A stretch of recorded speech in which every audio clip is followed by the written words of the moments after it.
Shalom. Shalom. Kurang semangat. Shalom. Shalom. Puji Tuhan. Mari kita sebelum memulai ibadah, mari kita berdoa lebih dahulu. Kita undurkan kepala. Sungguh mengucap syukur Tuhan pagi hari ini. Engkau baik, Engkau luar biasa Tuhan. Engkau kumpulkan kami di tempat ini. Persiapkan hati kami untuk masuk hadirat-Mu. Kami mau meninggikan, mengagungkan nama-Mu Tuhan. Kami percaya Engkau hadir di tengah kami, mengurapi setiap kami. Terima kasih ya Bapa. Terima kasih, sekali puji syukur, hormat kemuliaan hanya bagi Engkau. Di dalam nama Yesus. Amin.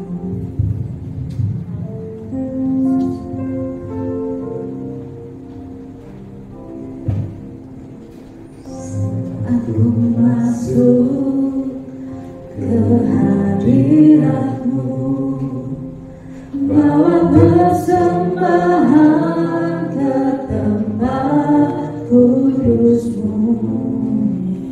Pujian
percaya bersama, katakan Amin. Mari kita lakukan, nyanyikan Tuhan Allah hadir di sini.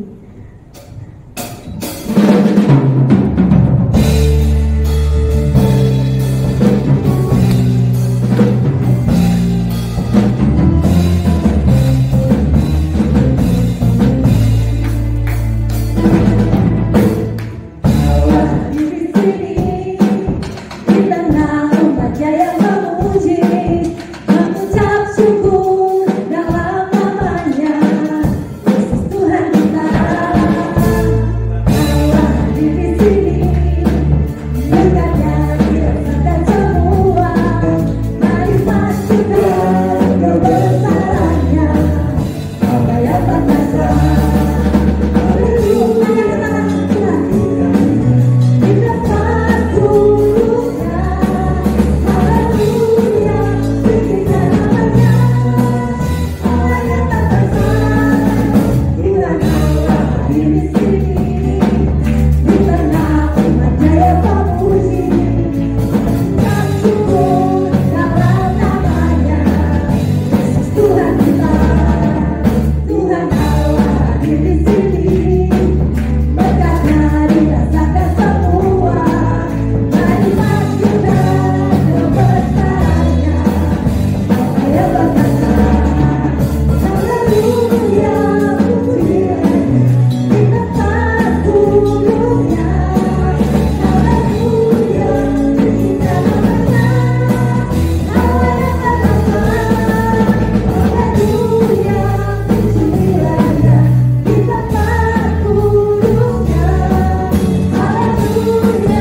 saya sedikit menyaksikan kasih Tuhan.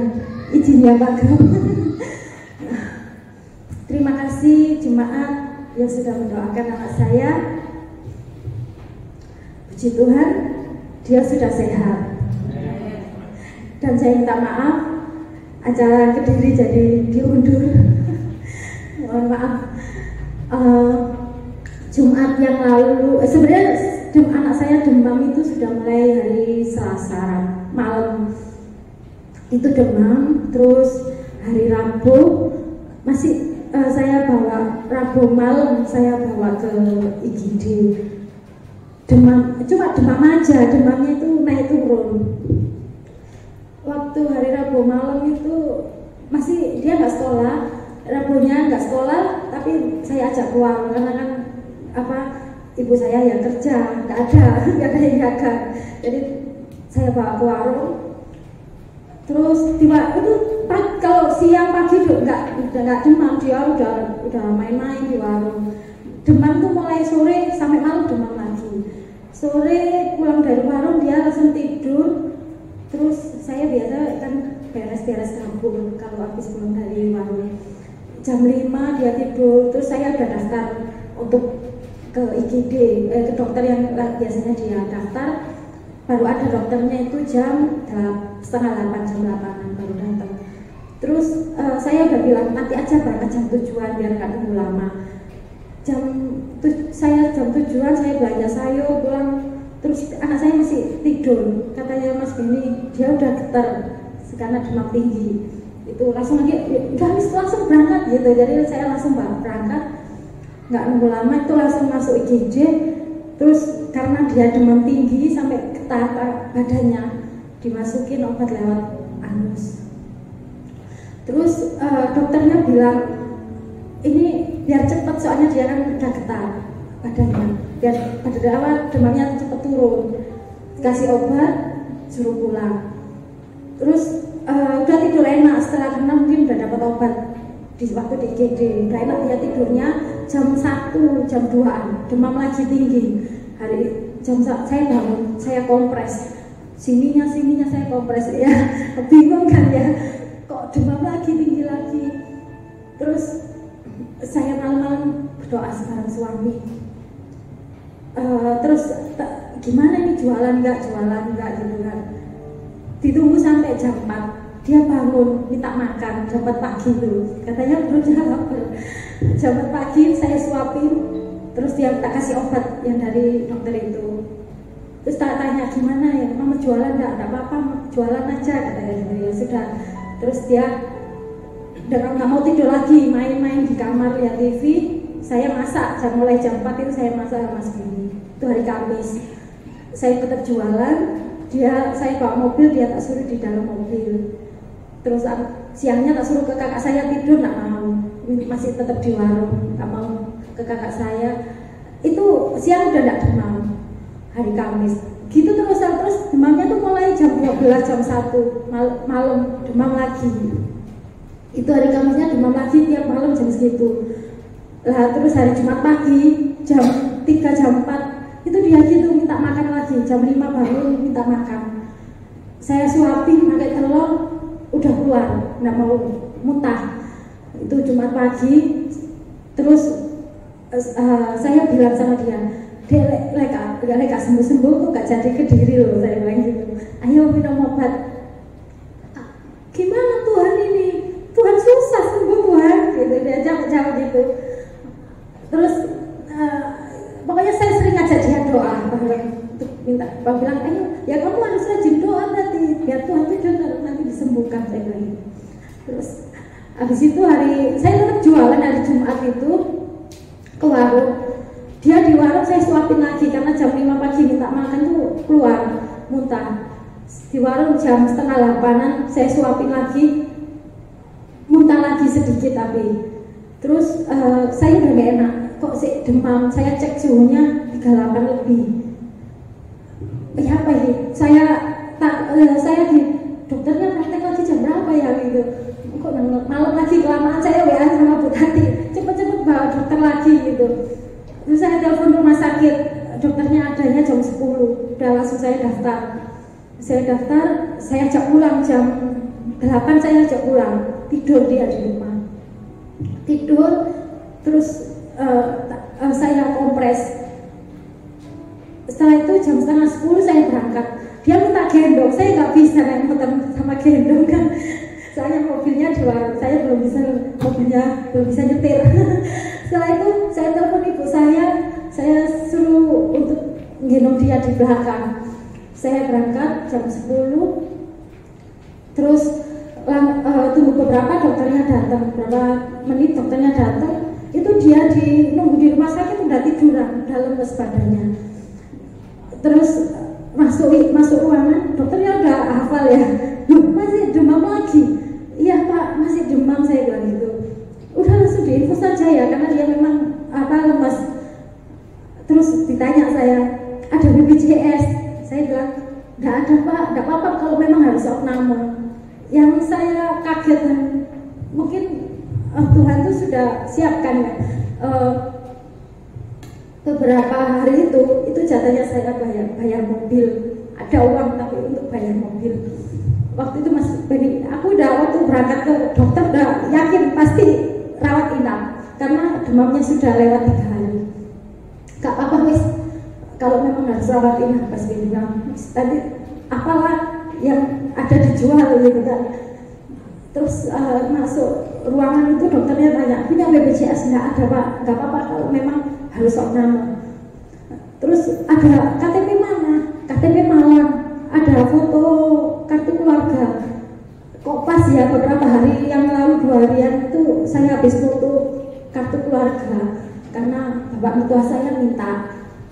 Terus ada Pak, saya tunjukin di handphone, dibawa ke perawatnya untuk pendaftaran. Dicek aja dulu Mbak, gitu. Dokternya bilang sama perawatnya.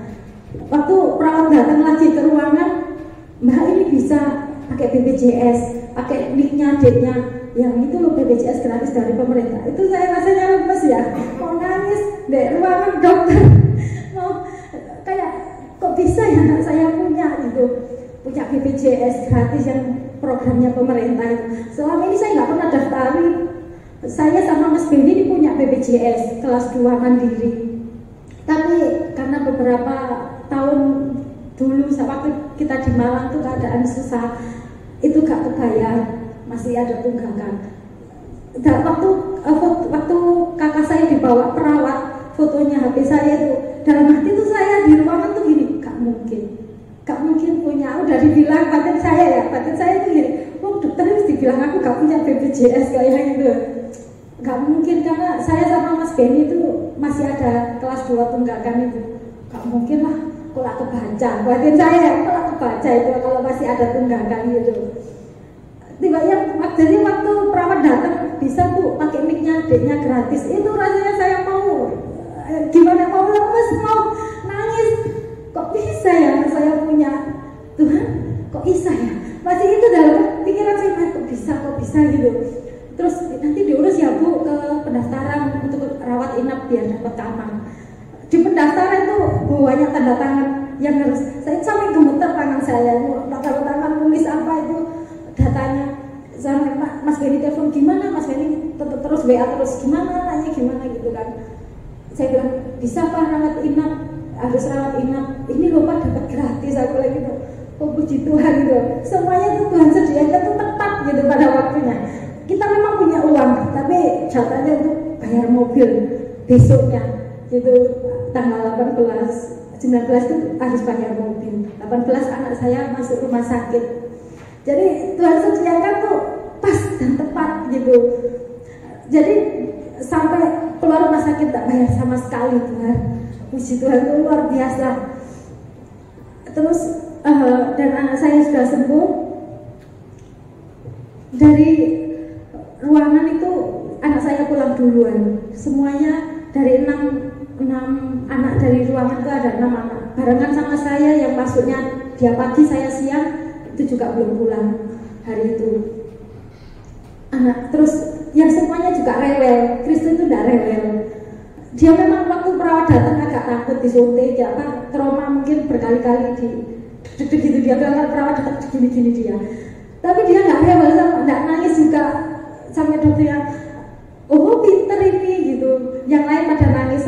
bilang bocil ini nangis semua gitu.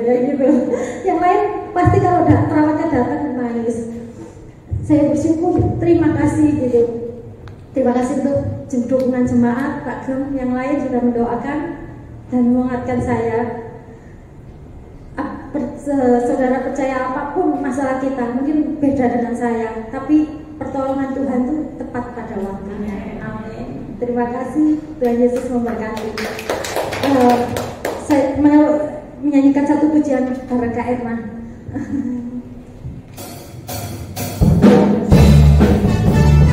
Satu pujian yang luar biasa.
Persoalan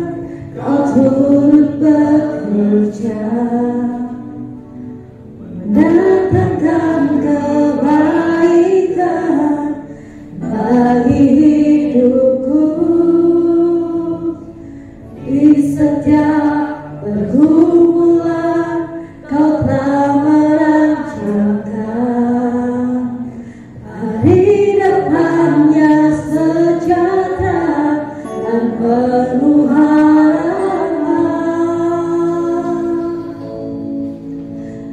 Kau yang selalu ku andalkan, yang selalu ku nantikan pertolonganmu, ternyata bagiku hanya Kau yang selalu ku andalkan, yang selalu ku nantikan. Selama ku menyembah-Mu, sisa pasti terjadi.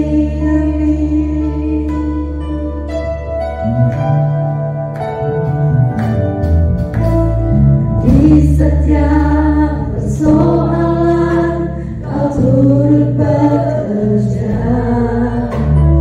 mendatangkan kebaikan bagi hidupku. Di setiap pergumulan Kau telah merancangkan hari depan yang sejahtera dan penuh harapan. Kau yang selalu ku andalkan, yang selalu ku nantikan pertolonganmu, ternyata bagiku hanya Kau yang selalu ku andalkan, yang selalu ku nantikan. Selama ku menyembah-Mu, sisa pasti terjadi. Kau yang selalu ku andalkan, yang selalu ku nantikan pertolonganmu, ternyata bagiku hanya Kau yang selalu ku andalkan, yang selalu ku nantikan. Selama ku menyembah-Mu, sisa pasti terjadi. Kau yang selalu ku andalkan, yang selalu ku nantikan pertolonganmu, ternyata bagiku hanya Kau yang selalu ku andalkan, yang selalu ku nantikan. Selama ku menyembah-Mu, sisa pasti terjadi.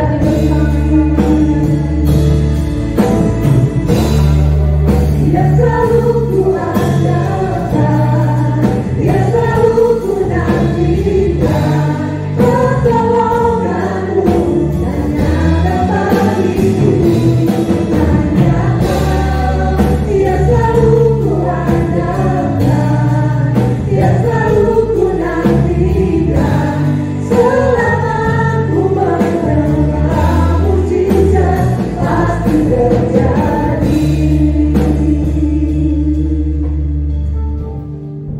Seberapapun kita yang hadir pagi hari ini, Tuhan ada di tengah-tengah kita. Biar setiap pujian yang kita naikkan itu sungguh-sungguh keluar dari dasar hati kita. Ketika kita mengandalkan Dia di atas segalanya, mujizat itu pasti terjadi. Dia Allah yang bisa kita andalkan dalam segala hal. Terima kasih Tuhan. Kau yang selalu ku andalkan, yang selalu ku nantikan pertolonganmu, ternyata bagiku hanya Kau yang selalu ku andalkan.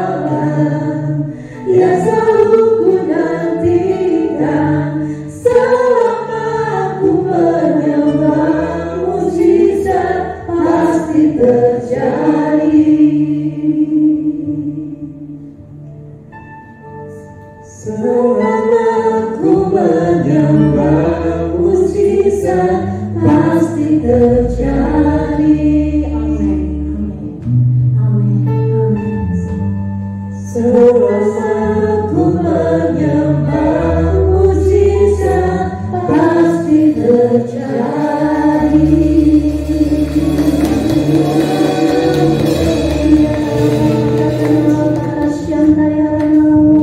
Saya mengajak kita semuanya untuk menyanyi. Oh,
sampai saat ini Engkau Allah yang tidak pernah berubah.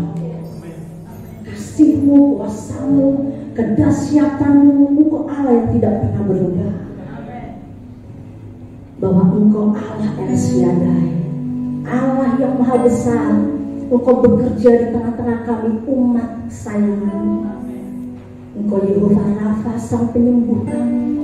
Engkau Yehova Jireh yang mengadakan dari yang tidak ada menjadi ada, mencukupi setiap kebutuhan kami.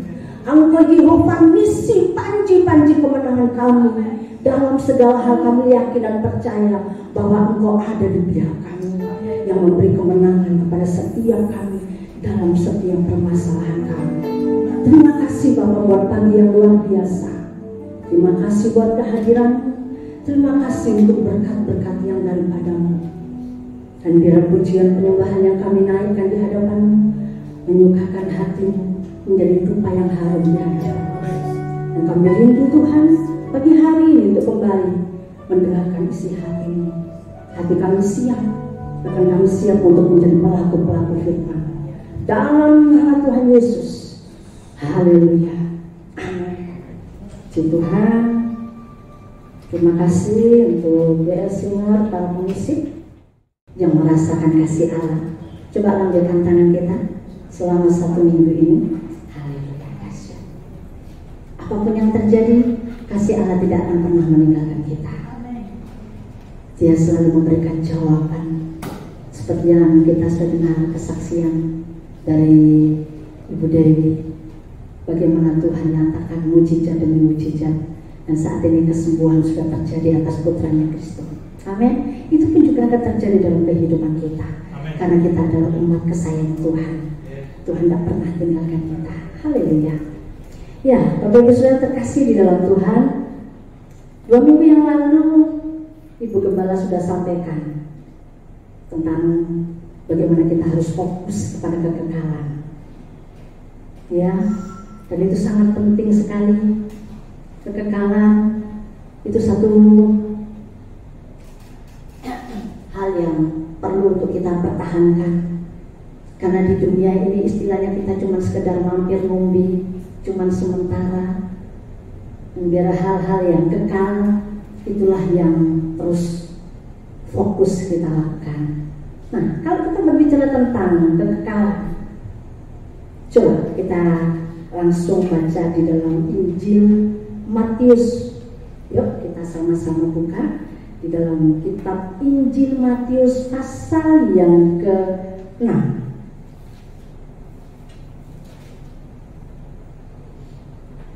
Ya, Injil Matius pasal yang ke-6 itu Tuhan Yesus mengajari tentang bagaimana cara untuk berdoa. Saya akan bacakan di ayat yang ke-9, dikatakan, karena itu berdoalah demikian, Bapa kami yang di surga, dikuduskanlah namamu, datanglah apa? Kerajaanmu, jadilah kehendakmu di bumi seperti di surga. Nah, berbicara tentang kekekalan yang perlu untuk kita lakukan ketika kita rindu untuk senantiasa fokus dengan kekekalan. Ketahuilah, seperti doa yang diajarkan oleh Tuhan Yesus, biarlah kita menghadirkan kerajaan Allah dimanapun kita berada. Ingat, kita ini adalah agen-agen kerajaan Allah. Dan itu berbicara tentang kekekalan. Itu bukan untuk sekarang, tapi untuk masa yang akan datang. Datanglah kerajaanmu, jadilah kehendakmu di Surabaya, di Indonesia, seperti di dalam surga. Nah, kalau kita berbicara tentang kerajaan Allah, pastinya sudah hafal dong. Kerajaan Allah itu berbicara tentang apa? Kebenaran, damai, sejahtera, dan sukacita. Oleh siapa? Oleh Roh Kudus. Kita baca Roma pasal yang ke-14. Minta tolong Kak Lia. Roma pasal yang ke-14 ayat yang ke-17. Dikatakan di situ, sebab kerajaan Allah bukanlah soal apa? Makanan dan minuman, tetapi soal kebenaran, damai sejahtera, dan sukacita oleh Roh Kudus. Nah, ini kerajaan Allah sudah ada di dalam kita. Sudah Tuhan berikan kepada kita sebagai umat yang dikasihi Tuhan, umat pilihan Allah. Sehingga dimanapun kita berada, kita harusnya menghadirkan kerajaan Allah di setiap komunitas yang dimana kita ada. Kalau kita baca di dalam Ibrani pasal yang ke-12, itu ayat yang keberapa? 25 atau 26? Coba sih minta tolong bisa dibukakan di slide-nya. Kita baca sih Ibrani pasal yang 12. Nah, ini keadaan yang ada. Coba ayat yang ke-25 Ibrani pasal 12 dikatakan, jagalah supaya kamu jangan menolak Dia yang berfirman, sebab jikalau mereka yang menolak Dia yang menyampaikan firman Allah di bumi tidak luput, apalagi kita, jika kita berpaling dari Dia yang berbicara dari surga. Coba perhatikan ayat yang ke-26. Waktu itu suaranya mengguncangkan bumi, tetapi sekarang Ia memberikan janji satu kali lagi, Aku akan menggoncangkan bukan hanya bumi saja, melainkan langit juga. 27, ungkapan satu kali lagi menunjuk kepada perubahan pada apa yang dapat digoncangkan. Karena ia dijadikan supaya tinggal tetap apa yang tidak tergoncangkan. Dan apa yang tidak tergoncang? Coba perhatikan ayat yang ke-28. Jadi, karena kita menerima apa? Kerajaan yang tidak tergoncangkan. Kerajaan yang tidak tergoncangkan itu adalah kerajaan Allah. Dan itu kita sudah terima. Dan itu berbicara kekekalan. Wow, puji Tuhan. Nah, karena itu kehidupan kita seharusnya dimanapun kita berada, kita sadar bahwa kita adalah pribadi-pribadi yang luar biasa, agen-agen kerajaan Allah. Dimanapun kita berada, orang harus menikmati kebenaran itu, orang harus menikmati damai sejahtera itu, orang harus menikmati sukacita itu, bukan malah sebaliknya. Ketika suasananya semuanya cerah, semuanya penuh dengan berkah damai sejahtera, ketika kita ada di tengah-tengah komunitas itu, akhirnya saling sikut kanan, sikut kiri, saling menjatuhkan kanan, saling menjatuhkan kiri. Haleluya. Saya nanti rindu untuk pemain musik bisa bergandengan tangan. Mana pemain musik? Minta tolong pemain musik ya, bisa nanti duduk di belakangnya Kakak Yosua. Kita ini agen-agen kerajaan Allah. Kita harus menghadirkan itu. Situasi keadaan apapun juga itu tidak boleh menghalangi, karena kerajaan Allah yang ada di dalam kita harus dinikmati oleh siapa saja. Ingat, siapa kita? Kita adalah agen-agen kerajaan Allah. Dimanapun kita berada, orang harus menikmati kerajaan Allah yang sesungguhnya melalui kehidupan kita. Kita kan percaya bahwa segala sesuatu yang terjadi tidak ada yang terjadi secara kebetulan, semuanya tetap ada di dalam kendali Allah. Kalau diizinkan sekitar kita mengalami kegoncangan, apalagi sekarang ada begitu banyak terjadi bencana di mana-mana, ekonomi sedang digoncangkan, semua dalam keadaan khawatir, cemas, takut dan sebagainya. Halo, kita agen-agen kerajaan Allah. Hadirkan kebenaran bahwa di dalam Yesus ada pengharapan. Amin. Dan pengharapan itu tidak mengecewakan. Dari kesaksian yang kita sudah dengar, rasanya Tuhan gak mampu, apa yang harus aku lakukan? Puji Tuhan, BPJS gratis. Amin. Haleluya. Kesembuhan terjadi, yang lainnya belum sehat. Anak Kristus pulang terlebih dahulu. Ada satu kebenaran yang luar biasa, bahwa Dia Allah Yehova Jireh yang mengadakan dari yang tidak ada menjadi ada. Pemimpin rohani dulu katakan bahwa uang kita itu tidak payu, tidak waktu. Haleluya. Dan Tuhan memberikan kesembuhan. Dia Allah Yehova Rafa sang penyembuh. Nah, sebagai agen-agen kerajaan Allah, bisa aja kita lakukan itu secara door to door, langsung, face to face, pribadi lepas pribadi. Ketika kita mungkin lagi di puskesmas, ngantar anak, mungkin lagi pilot, atau mungkin lagi ngantar anak sekolah, atau ketika ibu-ibu lagi di pasar, atau bapak-bapak lagi ke kantor, atau saudara yang kuliah, yang sekolah. Kita bisa sampaikan, apakah kerajaan Allah? Di dalam Yesus ada apa nih?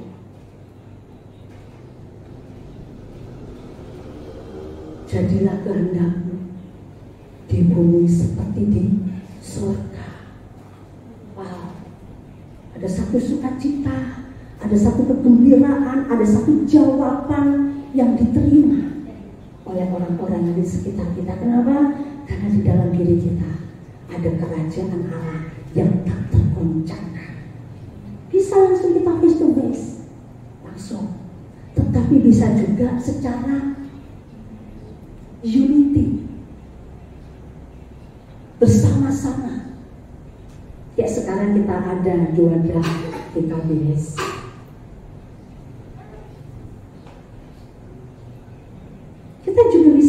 bersama-sama untuk membagikan kerajaan Allah itu.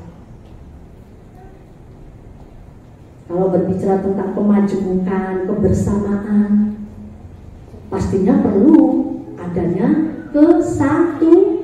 kesatuan. Nah, dengan adanya kesatuan itu supaya yang satu tidak ke kanan, yang satu ke kiri, satunya ke depan, satunya ke belakang, amburadul, tidak. Tapi ada satu kebersamaan yang dihasilkan oleh kesatuan itu, dihasilkan satu kesepakatan.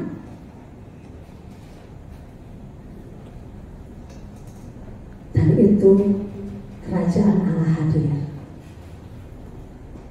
Salah satu contoh, saya singkat aja namanya, saya suka singkat dari dulu, SMA. Sudah tahu SMA? Sadrak, Mesak, dan Abednego. Bagaimana Sadrak, Mesak, dan Abednego ketika Raja Nebukadnezar memberikan perintahnya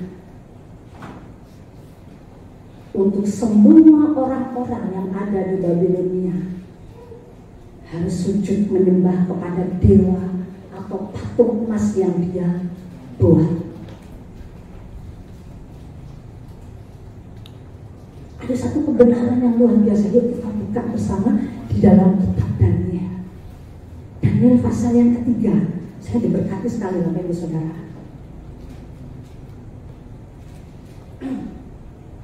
Bukan cuma sekedar mujizat yang dialami oleh Sadrak, Mesak, Abednego ketika mereka ada di dalam dapur api, di mana itu dapur api dinyalakan 7 kali lipat dari yang biasa. Jadi benar-benar panas yang minta ampun, ya. Nah, saya akan baca, Bapak Ibu bisa simak di situ. Perapian yang menyala dari ayat yang pertama, Daniel pasal yang ketiga. Raja Nebukadnezar membuat sebuah patung emas yang tingginya 60 hasta dan lebarnya 6 hasta yang didirikannya di dataran Dura di wilayah Babel. Lalu Raja Nebukadnezar menyuruh orang mengumpulkan para wakil raja, para penguasa, para bupati, para penasehat negara, para bendahara, para hakim, para ahli hukum, dan semua kepala daerah untuk menghadiri pentahbisan patung yang telah didirikannya itu. Lalu berkumpullah para wakil raja, para penguasa, para bupati, para penasehat negara, para bendahara, para hakim, para ahli hukum, dan semua kepala daerah untuk menghadiri pentahbisan patung yang telah didirikan Raja Nebukadnezar itu. Coba perhatikan ayat yang keempat. Dan berseru seorang tentara dengan suara nyaring, beginilah dititahkan kepadamu hai orang-orang dari segala bangsa, suku, bangsa, dan bahasa, demi kamu mendengar bunyi apa? Sangkakala, seruling, kecapi, rebab, gambus, serdam, dan berbagai jenis bunyi-bunyian, maka haruslah kamu apa? Sujud menyembah patung yang telah didirikan Raja Nebukadnezar. Coba perhatikan. Makanya saya tadi rindu sama-sama menyanyikan satu pujian itu. Dengan gambus dan kecapi, mari kita puji Tuhan. Bersoraklah, bernyanyilah, bersuka di hadapannya. Kenapa? Mazmur 150 ayat yang pertama sampai yang ke-6. Puji-pujian semuanya harus ditujukan kepada Allah. Allah menciptakan umatnya itu untuk memuji dan menyembah Dia. Beberapa waktu yang lalu dulu sudah singgung. Karena Allah tidak bisa menyembah dirinya sendiri, betul. Karena itu Dia ciptakan kita untuk menjadi pemuji penyembah Dia. Makanya di atas di surga malaikat sujud menyembah, katakan kudus, kudus, kuduslah Engkau Tuhan Allah semesta alam. Nah, ternyata perintah Nebukadnezar dan semua para wali pejabat negeri memerintahkan ketika mereka dengar sangkakala seruling, kecapi, rebana, mereka malah nggak menyembah kepada Allah, tapi menyembah kepada patung emas. Ada satu penyelewengan firman, dan ini pekerjaan iblis. Hati-hati. Makanya ketika Yosafat diserang oleh Bani Amun dan Moab, dia takut. Itu betul, dia takut. Tapi dia mengambil satu langkah yang tepat. Dia pilih para pemuji penyembah. Dia taruh barisan di depan. Ingat, pemuji penyembah adalah garda terdepan. Dan itu yang menggetarkan iblis. Diselewengkan demi mendengar sangkakala seruling, gambas kecapi, harus sujud menyembah. Dan selanjutnya dikatakan ayat yang ke-6, siapa yang tidak sujud menyembah akan dicampakkan seketika itu juga ke dalam perapian yang menyala-nyala. Sebab itu demi segala bangsa mendengar bunyi sangkakala, seruling, kecapi, rebab, gambus, dan berbagai-bagai jenis bunyi-bunyian, maka sujudlah orang-orang dari segala bangsa sujud. Ya, suku, bangsa, dan bahasa, dan menyembah patung emas yang telah didirikan Raja Nebukadnezar itu. Haleluya. Tapi di tengah-tengah mereka yang sedang menyembah sujud kepada patung Raja Nebukadnezar, ada 3 orang Yahudi yang tetap berdiri. Siapa? SMA, Sadrak, Mesak, dan Abednego. Karena itu marahlah penguasa negeri itu, para wali itu. Ya opus diperintahkan kok malah mokong, dablek, gak mau ngikuti aturan. Laporlah dia ke raja. Bagaimana raja? Ternyata dari sekian banyak orang-orang dari suku bangsa ini, ketika mereka diperintahkan untuk menyembah kepada patung emas Tuhanku baginda raja, ada yang tidak mau. Siapa itu?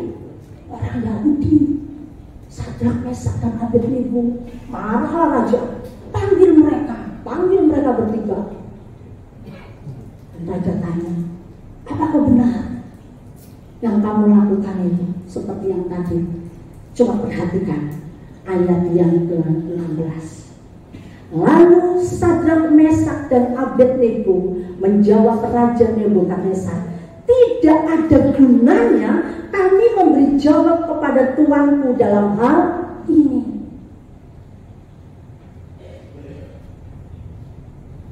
Ada kalanya hal-hal tertentu yang membuat kita tersandung sebagai agen-agen kerajaan surga. Tidak usah banyak cincong. Sudah tahu cincong bahasa apa? Nanti tanya Pak Betul. Ya, tidak usah banyak cakap. Diam.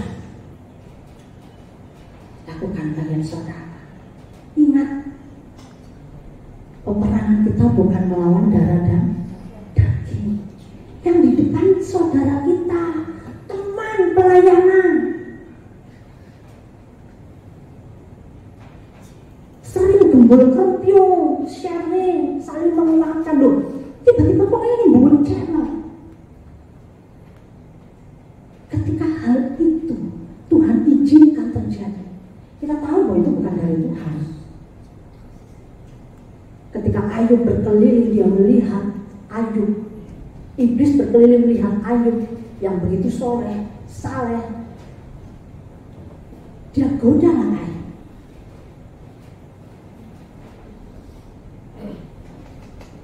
Tapi Allah katakan, oke, semua bisa kamu ambil, tapi nyawa. Artinya Allah izinkan hal itu terjadi. Dan itu tidak secara kebetulan. Yang Allah mau kita sebagai agen-agen kerajaan apa? Allah harus memunculkan kebenaran itu. Kebenaran apa ketika kita melihat saudara kita seperti itu? Mengasihi.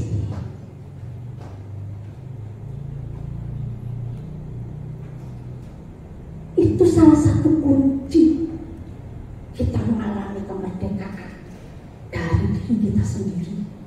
Musuh yang terbesar bukan dosa, bukan iblis, tapi Allah itu.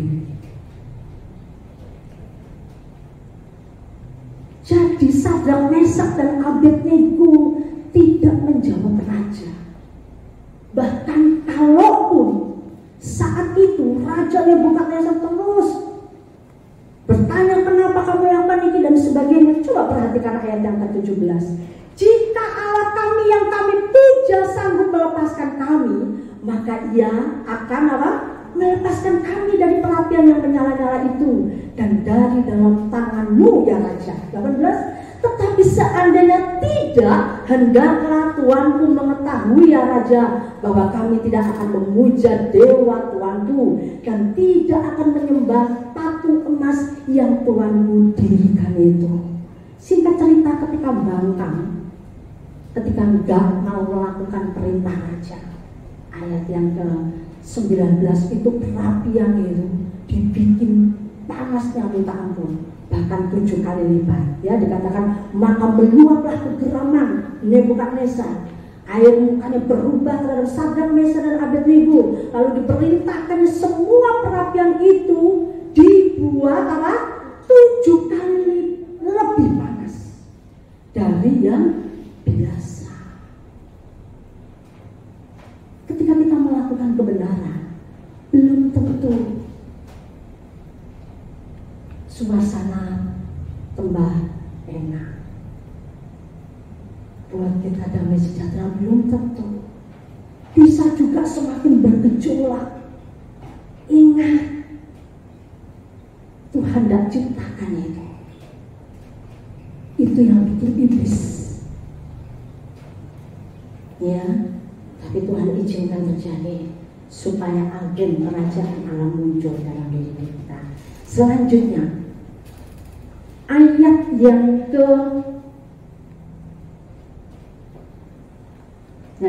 kepada beberapa orang 20 sangat kuat dari tentaranya dititahkan untuk mengikat Sadrak, Mesak dan Abednego dan mencampakkan mereka ke dalam perapian yang menyala-nyala itu. Lalu diikatnya ketiga orang itu dengan jubah, celana, topi dan pakaian-pakaian mereka yang lain dan dicampakkan ke dalam perapian yang menyala-nyala. Dan kalau kita tahu, ketika mereka dimasukkan ke dalam dapur api yang menyala-nyala 7 kali lebih panas dari yang biasa, kagetlah mereka. Ternyata bukan cuma sekedar SMA, ada satu lagi yang berjalan. Dan itu siapa? Malaikat Tuhan. Akhirnya Raja Nebukadnezar memerintahkan untuk Sadrak, Mesak dan Abednego dikeluarkan. Coba perhatikan ayat yang ke-28. Berkatalah Nebukadnezar, terpujilah Allahnya Sadrak, Mesak dan Abednego. Ia telah mengutus malaikatnya dan melepaskan hamba-hambanya yang telah menaruh percaya kepadanya dan melanggar titah raja, dan yang menyerahkan tubuh mereka karena mereka tidak mau memuja dan menyembah Allah manapun kecuali Allah mereka. 29. Sebab itu aku mengeluarkan perintah bahwa setiap orang dari bangsa, suku bangsa atau bahasa manapun yang mengucapkan penghinaan terhadap Allahnya Sadrak, Mesak dan Abednego akan apa? Enggak. Dan rumahnya akan dirobohkan menjadi timbunan puing, karena tidak ada Allah lain yang dapat melepaskan secara demikian. 30. Lalu raja memberikan kedudukan tinggi kepada Sadrak, Mesak dan Abednego di wilayah Babel. Wow, artinya ada pengembalian keadaan, membalikkan keadaan. Ini merupakan satu tindakan profetik. Ketika situasi keadaan rasanya tidak sesuai dengan tatanan surga, kita sebagai agen-agen kerajaan Allah tidak boleh kompromi. Harus tetap berdiri di dalam kebenaran dengan pimpinan Roh Kudus hikmatnya. Bukan terus habis itu mentang-mentang seperti apa enggak. Itu malah memunculkan sesuatu sehingga damai sejahtera hilang. Tetap ada di dalam koridornya Allah.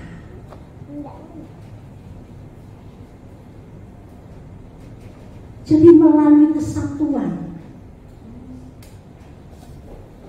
ada satu kekuatan, the power of unity, untuk menghancurkan pekerjaan iblis. Ingat, kita agen kerajaan Allah.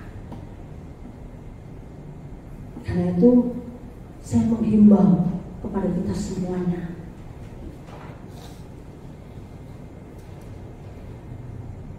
di sini merupakan wadah, tempat yang Tuhan percayakan untuk kita memuji menyembah Tuhan. Dan di wadah yang Tuhan percayakan, supaya kita siap menjadi agen-agen kerajaan Allah, diperlengkapi di situ. Untuk supaya kita mendapatkan sesuatu, jangan kita merasa sok aku bisa. Lu siapa? Gue siapa? Tidak ada itu kamusnya. Nanti kita akan belajar. Tetap ada di dalam kesatuan. Kalau kita sudah mengambil satu keputusan, kita bergandengan tangan merangkul satu dengan yang lain, ada oknum pastinya yang tak senang. Siapa? Iblis. Ingat, peperangan kita bukan melawan darah daging, bukan saudara kita yang ada di kanan, yang ada di kiri. Halo.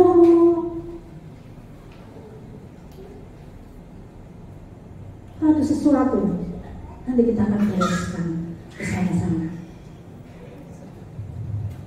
Nah, selain Sadrak, Mesak, dan Abednego, ada juga kesatuan yang menghasilkan sesuatu yang luar biasa. Ingat jemaat yang ulang-ulang, ketika mereka setiap hari berkumpul. Coba sih kita sama-sama buka di dalam Kisah Para Rasul. Kisah Para Rasul pasal yang kedua. Nah, ayat yang ke-41. Cara hidup jemaat yang pertama, orang-orang yang menerima perkataannya itu memberi diri dibaptis, dan pada hari itu jumlah mereka bertambahlah kira-kira berapa? 3.000 jiwa. Mereka bertekun dalam pengajaran rasul-rasul dan dalam persekutuan, dan mereka selalu berkumpul untuk memecahkan roti dan berdoa. 43. Maka bertekunlah mereka semuanya. Maka ketakutanlah, makasih Bu, mereka semuanya, sedang rasul-rasul itu mengadakan banyak mujizat dan tanda. 44. Dan semua orang yang telah menjadi percaya tetap apa? Bersatu. Dan segala kepunyaan mereka adalah kepunyaan bersama. Dan selalu ada dari mereka yang menjual harta miliknya, lalu membagi-bagikannya kepada semua orang sesuai dengan keperluan masing-masing. Ada di dalam kesatuan. Dan saudara, kita baca 6. Dengan bertekun dan dengan sehati mereka berkumpul tiap-tiap hari dalam bait Allah. Mereka memecahkan roti di rumah masing-masing secara bergilir dan makan bersama-sama dengan gembira dan dengan tulus hati. Perhatikan 47. Sambil memuji Allah, dan mereka disukai semua orang. Dan tiap-tiap hari Tuhan menambahkan jumlah mereka dengan orang yang diselamatkan. Ketika kita ada di dalam kesatuan, bersatu, berkat turun. Kehidupan kita menjadi berkat, menjadi kesaksian. Seperti doa-doa kita, kerinduan kita, hendaklah setiap orang yang berjalan di depan tempat ibadah di tempat ini, mereka dengar pujian penyembahan Allah zaman mereka. Gak ada yang mustahil. Tapi kalau satu dengan yang lain saling gontok-gontokan, apakah ada turun berkat? No. Untuk yang turun.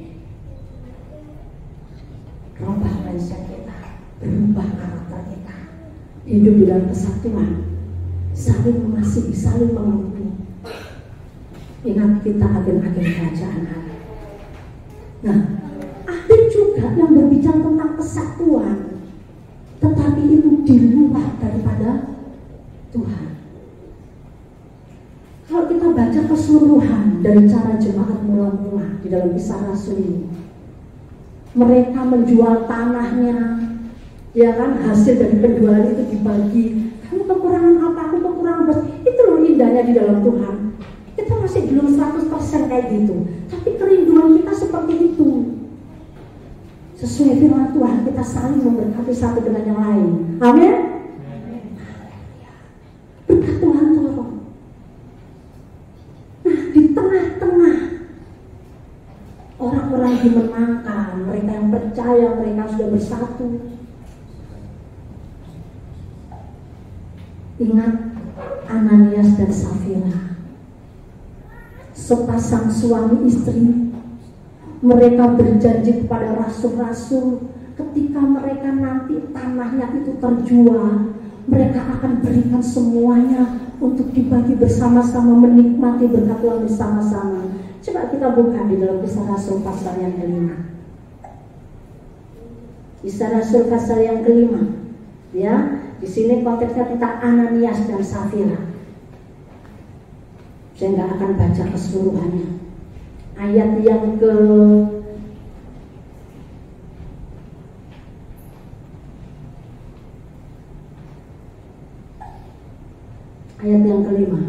Ketika mendengar perkataan itu, rebahlah Ananias dan putuslah nyawanya. Maka sangatlah ketakutan semua orang yang mendengar hal itu. Kenapa Ananias mati?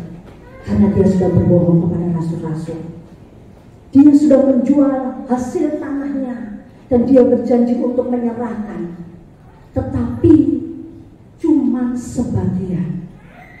Nah, ini kesatuan yang menghasilkan kesepakatan untuk tidak menghadirkan kerajaan Allah. Kenapa? Karena sudah BOHONG. Apa itu? Bohong, tidak jujur. Hati-hati. Alkitab mencatat kita harus berkata ya di atas yang ya, tidak di atas yang tidak. Lebih daripada itu berasal dari si jahat.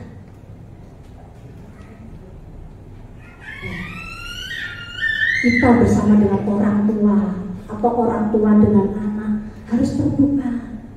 Jangan sampai selingkuh, apalagi suami istri harus kompak, tapi kompaknya harus ada di dalam kebenaran.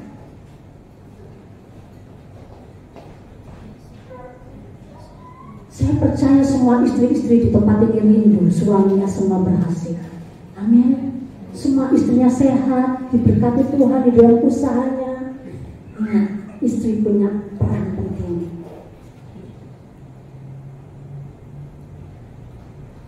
Istri yang cakap itu Amsal katakan, suaminya dikenal di pintu-pintu gerbang.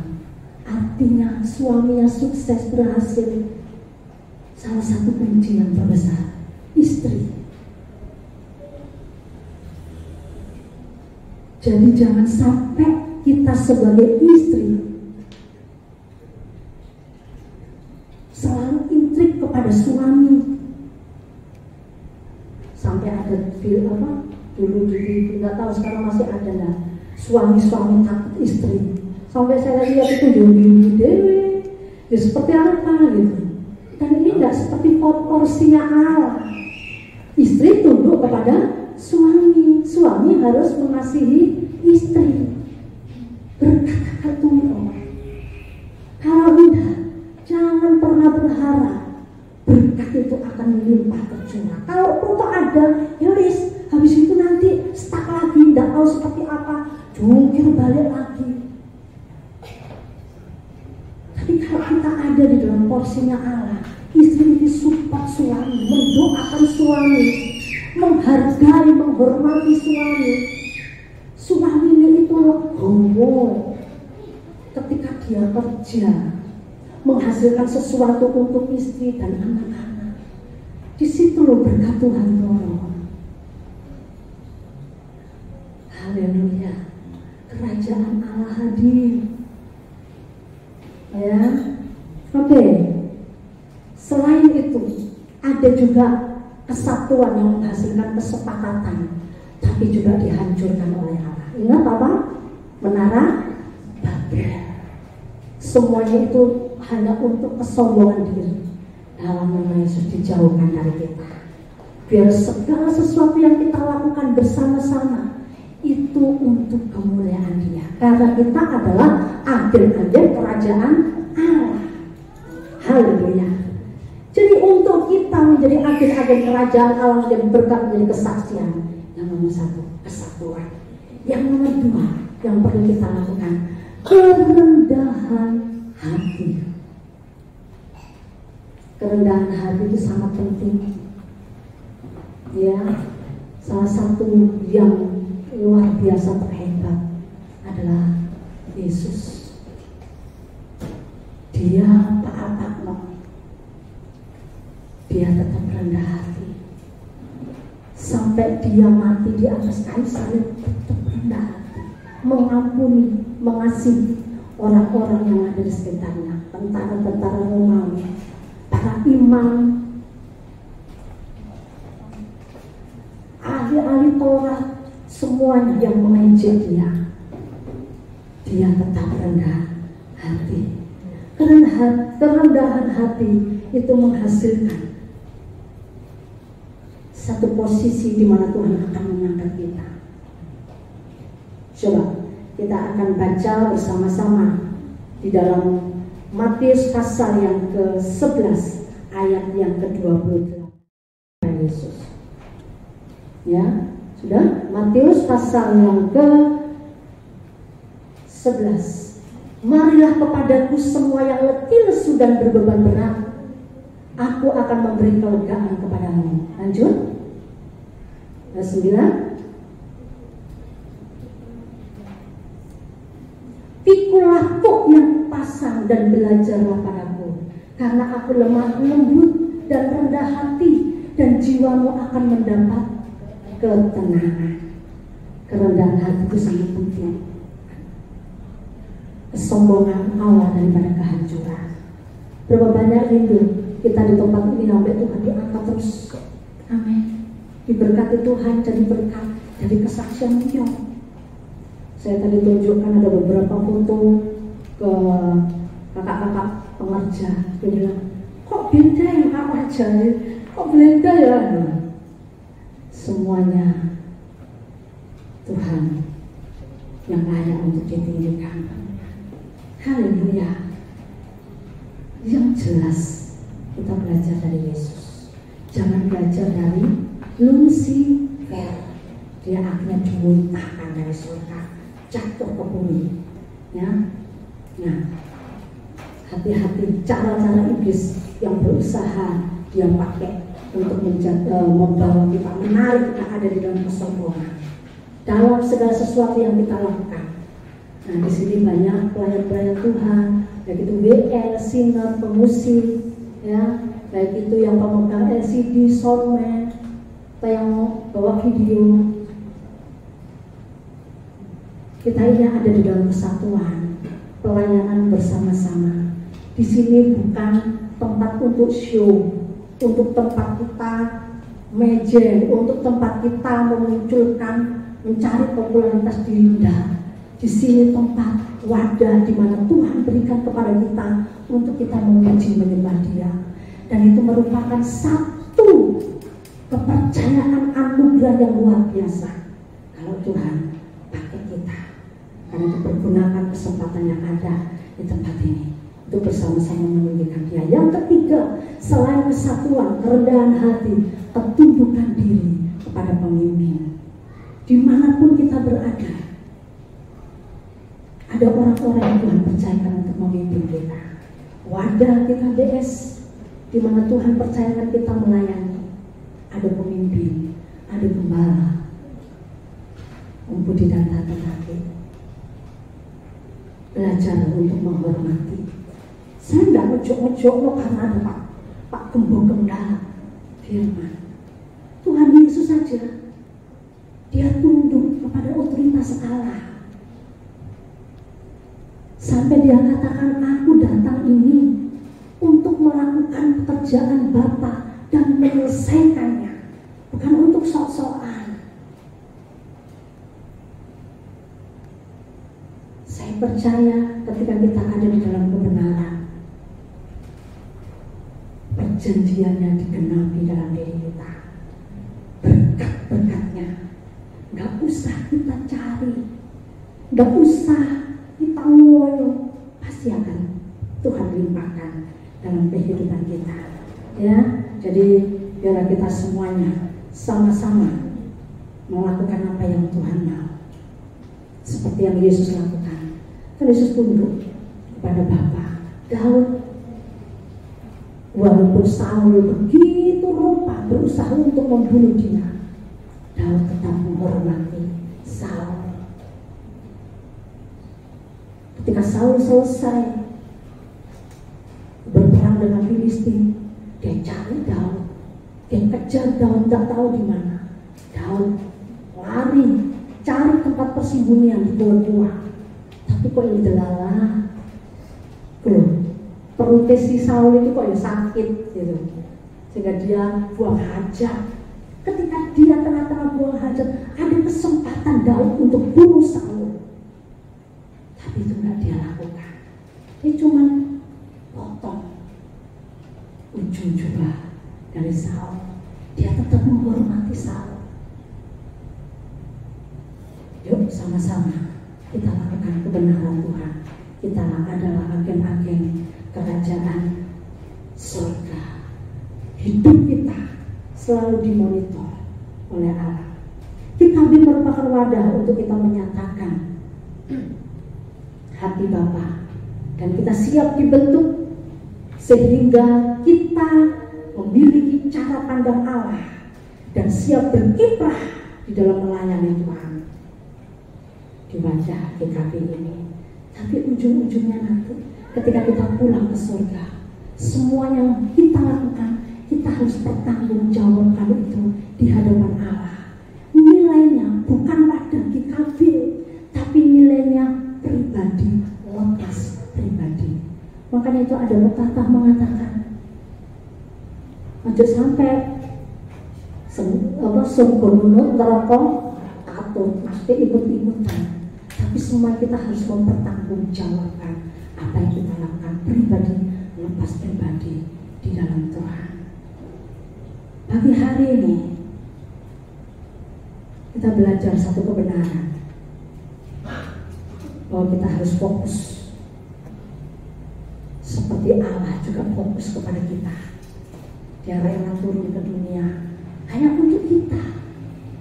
Dan itu biar kita juga fokus apa yang Tuhan mau, yaitu menghadirkan kerajaan Allah di tengah-tengah komunitas di mana kita berada. Kita siap menjadi agen-agen kerajaan Allah.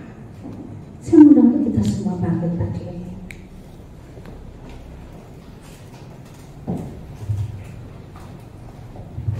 Semua tetap bangkit berdiri, tidak apa-apa musik.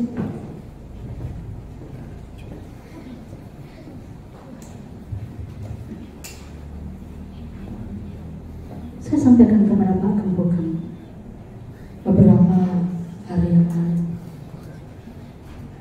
Pak Gembokang sampaikan beberapa hal juga yang harus kita lakukan sebagai jemaat yang dikasihi Allah. Kenapa kita harus tunduk kepada pemimpin kita? Karena pemimpin kita, dia harus bertanggung jawab atas jiwa-jiwa kita. Ketika saudara ada di tempat ini, bukannya Pak Gembokang atau tim gembala itu senang-senang kalian bersama-sama melayani Tuhan di tempat ini. Itu bagus, itu luar biasa.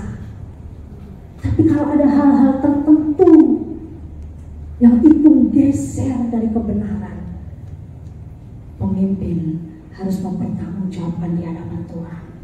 Kami nggak bisa jalan sendiri, kami nggak bisa lakukan sendiri, kami butuh saudara. Yang kita bergandengan tangan, biarlah kerajaan kerajaan Allah nyata di tengah-tengah kita, dan kita pun siap menjadi berkat di mana Tuhan bawa kita. Atmosfer surgawi ada di dalam diri kita untuk kita memberkati sekeliling kita. Saya minta nanti tim musik bisa kumpul dengan tim musik. Saya mengundang hamba Bapak Gembala untuk selanjutnya bisa berdoa buat kita semua. Silakan tim musik yang merasa tim musik yang melayani hari ini atau tidak bisa maju ke depan. WL Singer bisa berkumpul dengan WL Singer. Haleluya.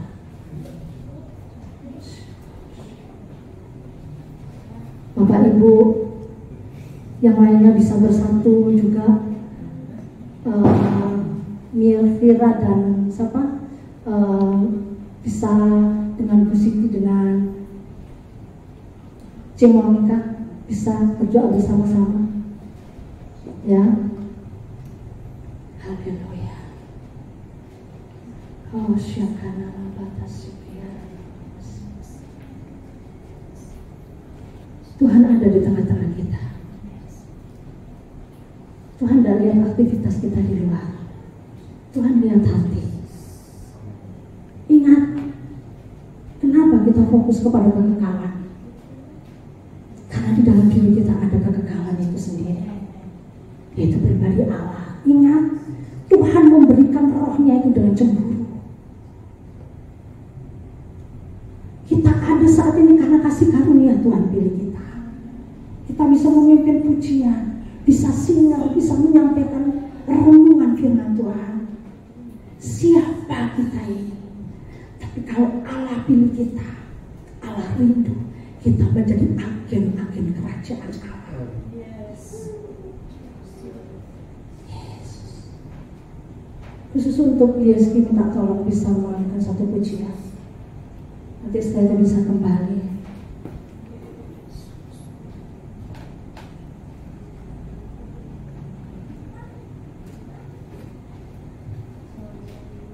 Bagaikan bejana, kau syukaya manusia.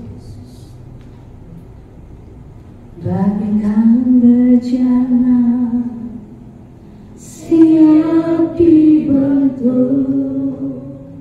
Demikian hidupku di tanganmu, dengan urapan kuasa rohmu.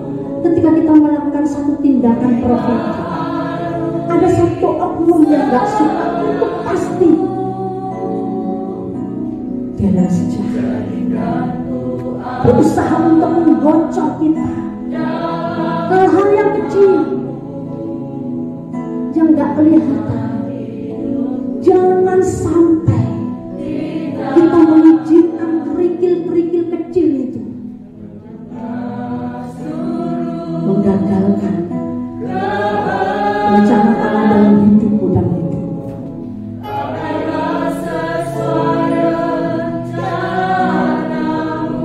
Seperti Yesus, sepertimu Yesus,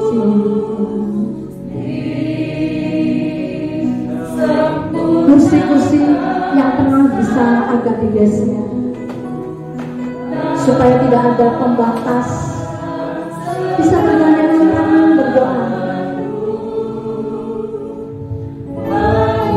Selanjutnya saya serahkan kepada Bapak Gembala.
Hari ini kita sudah mendengar firman Tuhan.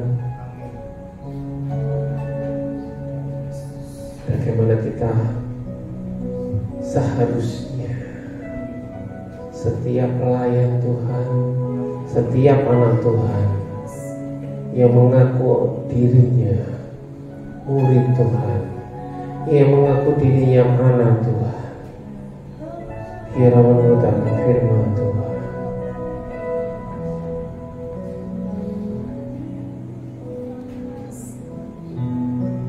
Seringkali yang menjadi hambatan kita, seringkali kita berdoa, Tuhan kiranya berkat-Mu melimpah atasku. Tapi seringkali yang terjadi, kita yang menyusahkan Tuhan dengan perkataan kita, dengan lidah kita, dengan tindakan kita. Seakan kita yang paling benar dengan segala dalil dan alibi. Sekarang koreksi dalam hati. Sudah kau yang berikan terbaik untuk Tuhan. Kalau Tuhan sudah memberikan nyawa satu-satunya dengan darah yang menetes di bukit Golgota, kita mungkin tidak sampai menyerahkan nyawa untuk sesama kita. Tapi apakah lidah kita sudah menyalibkan Yesus kembali? Hari-hari ini kita menjelang Paskah. Apakah kita menyerahkan anggota tubuh kita untuk menyenangkan Tuhan atau menyenangkan diri kita? Kalau kita pelayanan itu untuk memuaskan ego kita, jiwa kita yang senang, atau Tuhan yang senang? Terima kasih Bapak. Terima kasih.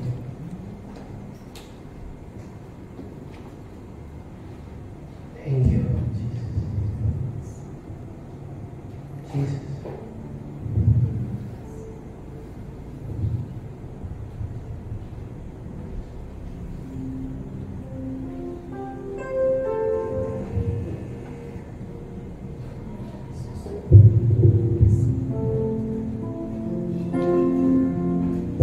Kemuliaannya bagi Tuhan. Satu kebanggaan kami boleh memuliakan.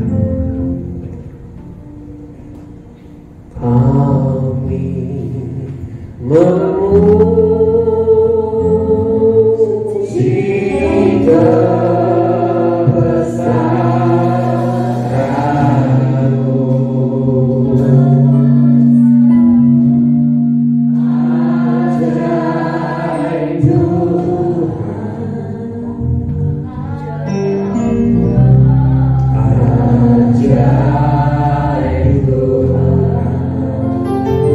Kami memuji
Biar Engkau disukakan oleh pujian kami.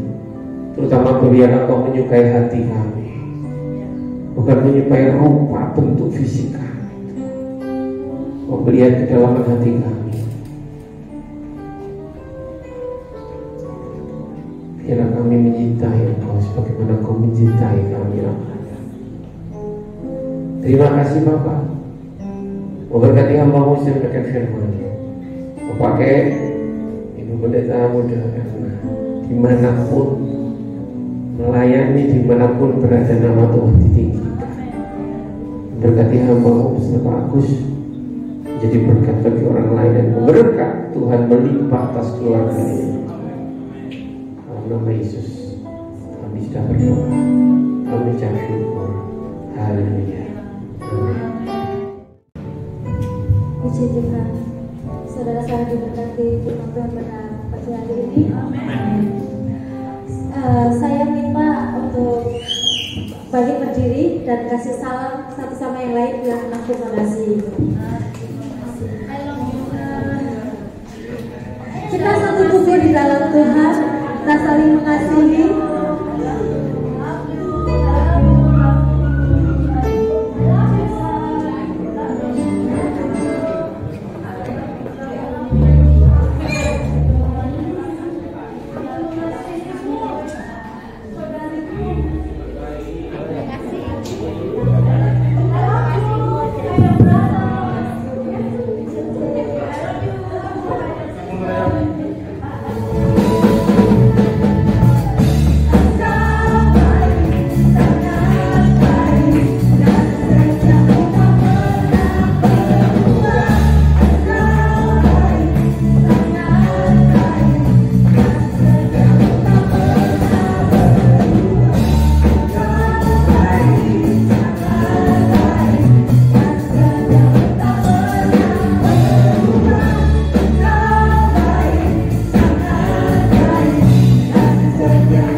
Besar dan selama-lamanya Engkau besar Tuhan.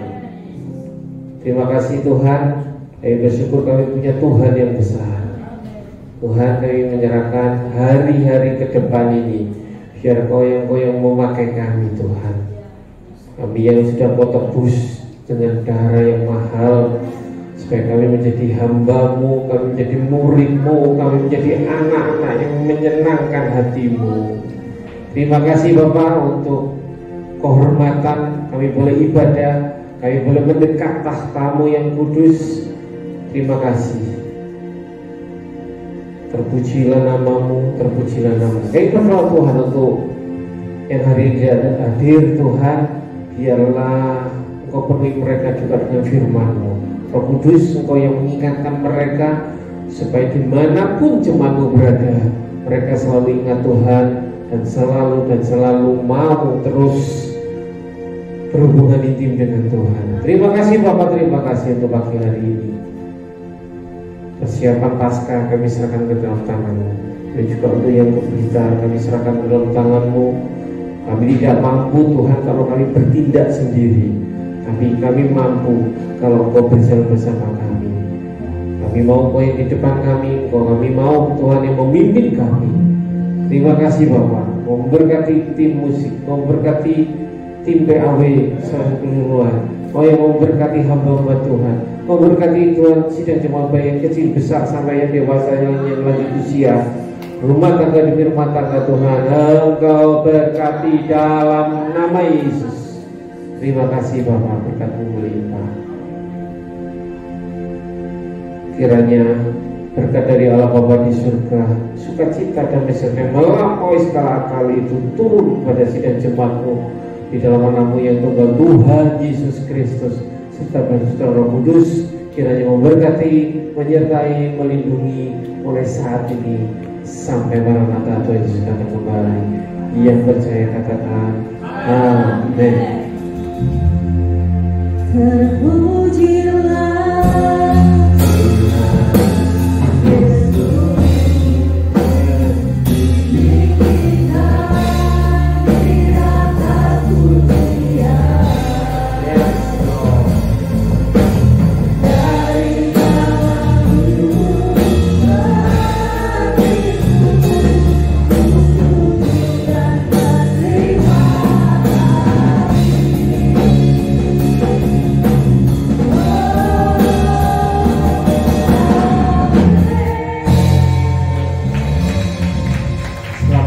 Tuhan Yesus memberkati.